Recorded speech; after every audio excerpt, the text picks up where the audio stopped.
Sacred Sites with Steve Ray, here on Morning Joy, where truth matters. As soon as I'm done with this show, my wife and I are flying to Italy, and we're going to be leading 2 buses through our saints and shrines of Italy and Rome. And the next 2 shows will be live from Italy. So we'll be doing them right from the trip with our bus. And so we'll have some kind of fun with that. Now, first week will be the northern Italy from Milan, Pavia, down to Assisi and Siena and Florence. And then from there down to Padre Pio and the Face Cloth of Christ and Lanciano in Rome. So we'll have some fun. But I want to do this because Rome, not only because we're going there, but because all eyes were on Rome this last week as we elected a new Holy Father. So I thought we'd do what it's like to arrive in Rome and go through the airport and get into the country. I wish I had a button to stop that clock from clicking down on me right there, because that is my enemy. Anyway. Okay, so we land in Fiumicino Airport. It's called Leonardo da Vinci Rome Fiumicino Airport because it's in the city of Fiumicino. 8th busiest airport in Europe. It is 50 million passengers came through there in 2024, but a whole lot more this year because of the Jubilee. When we're there the next 3 weeks, it's going to be crowded. So we're gearing up for the crowds. And the millions of people are there this year. It's going to be an amazing time. But when you get off the plane, you can feel Italy. Italy, every country has a feel to it. And I've learned that whether it's in Turkey or Israel or Egypt or a country has a certain feel. You pick it up as soon as you get into the airport. And I would say that Italy is carefree, fun, free, beautiful, cultured, rich in history, and boy, do they have good food. If I was going to be marooned in one city in the world for 6 months, I got locked away, it would be Rome. And that's the eternal city, and it's called that for a reason. 800 churches in Rome, just the city of Rome, 800 churches plus. You can sense the Catholicism there too. The masses are well attended. One time we went there, and we were there over Easter, and we went to Monday Mass after Easter. I think it'd be empty, but it was full. And that was only one of 800 churches. So the faith is still very much alive. One of the nice things about Rome and Italy is it's the coffee capital of the world. I see Keith sitting here drinking coffee. It is the coffee capital of the world, and they have perfected coffee. Starbucks had a hard time getting their toe in the door.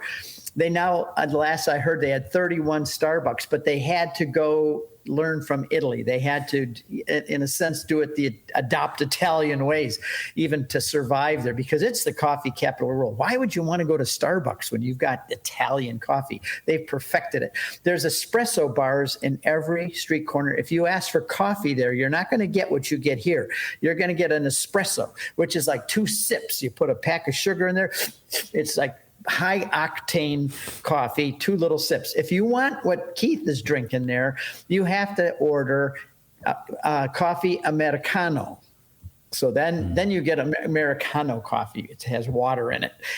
So anyway, so those are everywhere. Every street corner has those, and they have developed their own Lavazio and Illy, which is the ones we use in our house. Anyway, there's no other city like Rome. It's called the Eternal City. It has been in existence for 2,800 years. 800 BC, the legend is that there were 2 twin boys, Romulus and Remus, who were raised by a she-wolf. And that is the beginning of the Rome. That's the legend. And everywhere you go, you see the she-wolf, and they're drinking from the teats off the wolf. Now, there's another Rome that came, though, also by twins.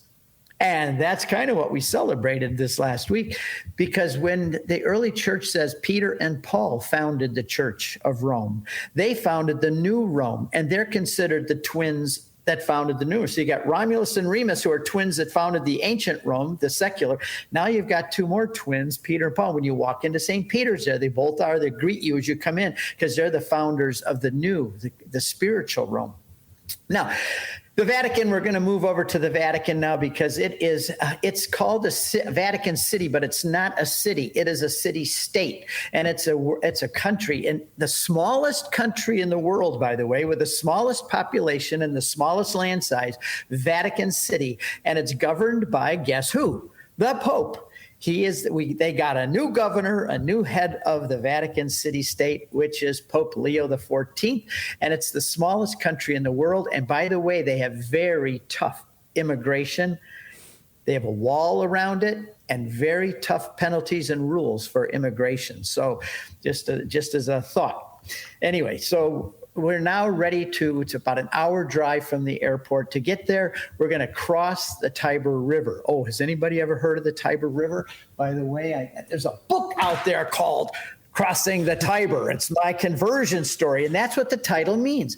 The Tiber is the river that runs through Rome. And when I crossed the Tiber, I came from the world in Protestantism. I swam across the Tiber, and I ended up in Rome at the Vatican to accept this new kingdom. I found a king and a kingdom worthy of my fealty. I kind of feel like I'm an independent knight. I'm an independent kind of a guy, a warrior at heart. I mean, I have warrior blood in me. I do actually have Viking blood in me. But I knelt, and I submitted to the Church of Rome 31 years ago, and I've never looked back. So now we're crossing the Tiber River. I'm going to tell you how I 4 minutes left. I'm going to tell you how I bring my groups into Rome when we arrive. I want to walk from the Bridge of the Angels, which I'll describe to you another time. And right there you see the Tiber River, and on the other side is the Vatican. St. Peter's is there. We cross the Tiber River. That's like our conversion. The street is named Conciliazione, which had to do with the peace treaty with Italy, but I like to see it as conciliazione, reconciliation with God. Cross the Tiber, you go up there, and there's St. Peter's. You go down the Via Conciliazione. Then you arrive at the arms of the church. It's like this, the big colonnade, the arms of the church, and it's there to greet you. There are 140 statues of saints all around there. Guess what they're there for? They're there to testify to the truth of the church and to welcome you as you come in. There's Peter and Paul on either side, keys and the sword. They're welcoming you. On the top of the church is Jesus and John the Baptist and the apostles. As you come in the arms of the church, which is welcoming and ready to embrace you, there's the two huge holy water fountains squirting up in the air to remind you that you need to have cleansing before you come into the house of God. And then there's an obelisk right in the middle. That obelisk came from Heliopolis, Egypt. When the Holy Family went to Egypt and back, they probably went right past that obelisk.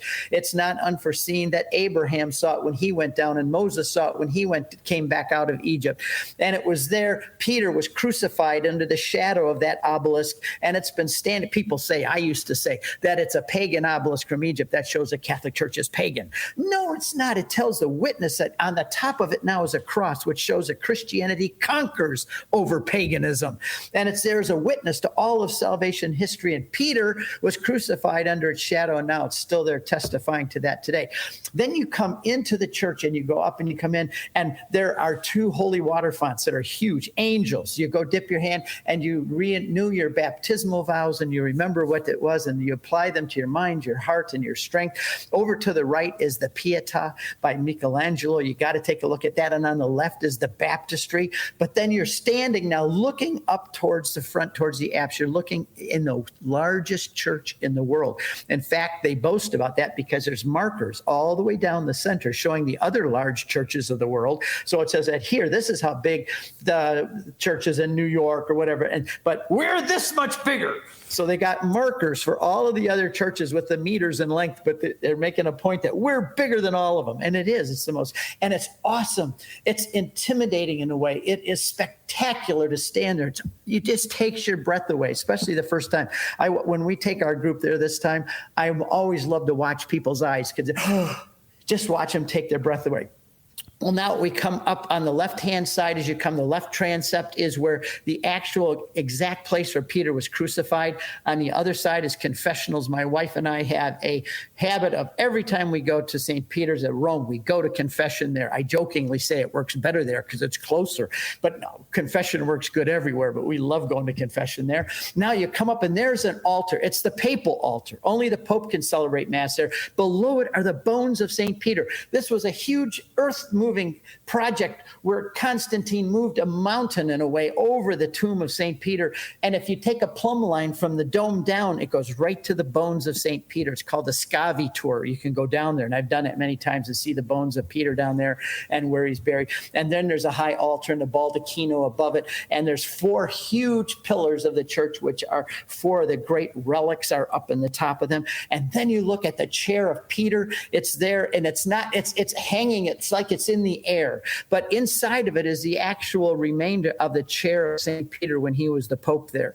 And then you see 4 doctors of the church, 2 from the east and 2 from the west, Athanasius and Chrysostom from the east, and Augustine and Ambrose from the west. And by the way, in a couple days, we're going to be at the baptismal font where Ambrose baptized Augustine in the 300s. Just think of the powerhouse of what happened there. And then you look up, I'm going to close with this. Up on top is the rose window, and that's divided into 12 sections like a pie, the 12 apostles. And in the center is the Holy Spirit. And that's where the light comes gushing into the church. How? Through the Holy Spirit, through the apostolic tradition of the 12 apostles, the light floods into the church. And there we are in St. Peter's. And I better quit now because I'm out of time. Sacred Sites with Steve Ray is heard live every Monday on the Guadalupe Radio Network program Morning Joy, hosted by Keith Downey. For more authentic Catholic content, go to grnonline.com/joy.